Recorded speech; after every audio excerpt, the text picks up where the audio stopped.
Hey everyone, I'm Sarah Davis and you're watching Fight News Now Extra. We're taking you through the latest MMA headlines, including slow ticket sales, a possible move for Sonnen-Jones, and a confirmed main event for Super Bowl weekend. Then we'll have our panel on to break it all down, so let's get to our newsmakers.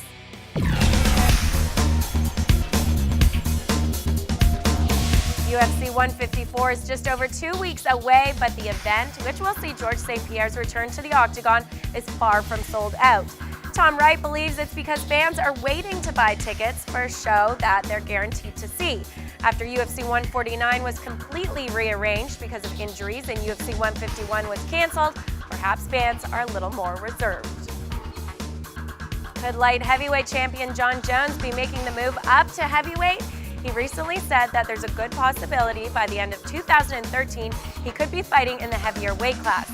But before that happens, he'll face Chael Sonnen in April at the TUF 17 finale. And Jones also said he'd like to fight Dan Henderson to close the chapter on UFC 151. Now, we told you the other day that Junior Dos Santos doesn't think Overeem deserves an immediate title shot when he comes back from his suspension. Well, Overeem thinks it's just a case of jitters and that JDS is scared of him. Overeem finishes his suspension at the end of December and will likely face the winner of JDS versus Cain Velasquez. And finally, it's been officially confirmed. Jose Aldo will headline UFC 156 against Frankie Edgar on Super Bowl weekend, which is February 2nd. No venue has been announced yet, but there's a good chance it will take place at Mandalay Bay in Las Vegas, a usual spot for the pre-Super Bowl pay-per-view. So those are your latest newsmakers. Now let's hear what our MMA panel has to say. So let's take it over to them. John Ramdeen and Robin Black. And guys, we have Glory 3 live on the channel this weekend. Huh? What do you think of that? I absolutely love it. 3 fights in one night with some of the best kickboxers in the world. Robin, we know all about their kickboxing skills, but these guys lack trash-talking skills. But the UFC's roster, well, certain members anyway, those guys know how to trash talk, and there's a great article in Sports Illustrated talking about the art of trash talking in the UFC, and does it have a place? What are your thoughts? Man, I think it has a place in any sport. I think it has a place in any job. Hell, I'll trash talk John Ramdeen today. The thing is, it's separate from the art of fighting, the same way it's separate from the art of football or any other thing. Fighting is a beautiful contest between two men. It's interesting, it's fascinating, we love it. Trash talking is something used to sell a fight, something used to get fan interest. And in that way, used in that perspective, I think it's awesome. And I think that becomes the problem, is that sometimes the trash talking supersedes the fight itself and maybe the quality of matchups. Case in point, Chael Sonnen taking on Sonnen-Jones. When lots of people thought it would be Dan Henderson, again, I think I'm disappointed in the fact that Dan Henderson was a fresh opponent. He was relevant to the 205-pound picture, where Chael Sonnen, yes, he talks his way, he talks a big game, and yes, he's going to create interest, but we need competitive fights. Chael Sonnen can win that fight, first of all.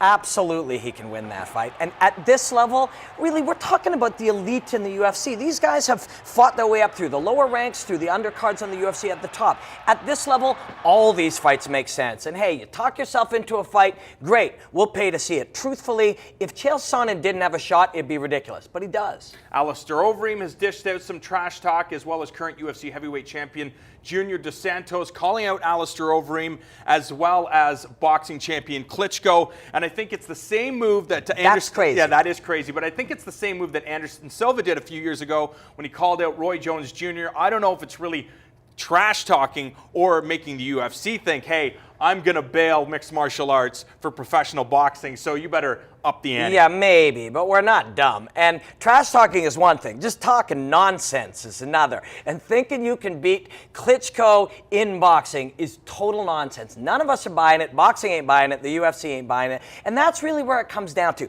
I want to see the best fights. I want to look at how these guys compete against each other. I want to look at the beauty of the sport.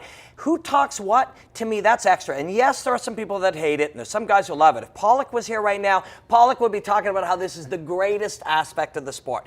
To me, it's icing. Take it or leave it. Sometimes two fighters at the top of their game collide and have some trash-talking skills to boot. the matchup between Josh Koscheck and Nick Diaz could be one of those matchups. The fight is relevant to the welterweight division, and again, these guys will sell the hell out of this fight. I love trash talking in this case. Yes, and there are these moments where, Chael Sonnen's playing a game and you kind of know it. He might get under your skin. Other guys are trying it. Some are good, some are not. Both of these guys are a little nuts. They will piss each other off. They will get angry, and it will elevate the fight itself. That is using this mental warfare, this aspect of talking in the media as a weapon. These guys are going to hate each other, and we are going to love that fight. And we know that the UFC sales in Montreal haven't been as high as expected, considering Georges St-Pierre is on this card. And maybe one of the reasons is because you have two gentlemen in Georges St-Pierre and Carlos Condit, two guys that aren't known for the trash talking skills. Yeah, and this is where maybe this is a real downside, because who really cares? Like I said, this is icing, this is sizzle, this is, getting a little bit of excitement. But when it comes down to it, Georges St-Pierre, coming back from injury to fight Carlos Condit, arguably the second best in the world, you got to go see that fight. Robin, we know that Josh Koscheck, Nick Diaz fight is rumored to be on the Super Bowl weekend with Frankie Edgar and Jose Aldo and Rashad Evans and Little Nogueira. But you look at the year-end show that features Dos Santos and Cain Velasquez in the rematch, and you look at some of those fights underneath it. You have Alan Belcher versus Yoshino Kami, Eric Koch and Ricardo Lamas, Pickett versus Wineland, and Gray Maynard, Joe Lozon, Weidman, and Boach, all title eliminators. They should be title eliminators anyways, and I think this card is outstanding. Man, it's just a beautiful thing to be at a point where instead of talking cancellations, what's not happening, we're talking about two of the best fight cards in years. Good times. I know it's going to be a very exciting weekend for combat sports fans. Watching right here on Fight Network, it's going to be exhausting, and on Monday, maybe you and I can hit up some spinning. Yeah! Oh, I love spinning, Ramsey. But you know what? If those kickboxers aren't going to trash talk, I'm going to sell the hell out of Glory 3 this weekend, because it's on Fight Network, live from Rome, Italy, and it features some of the best 70-kilogram fighters in the world. So make sure you're watching at 3:30 p.m. Eastern Standard Time, or else, because I'm watching. Coming up next on Fight News Now Extra, we have a preview of Bellator 79.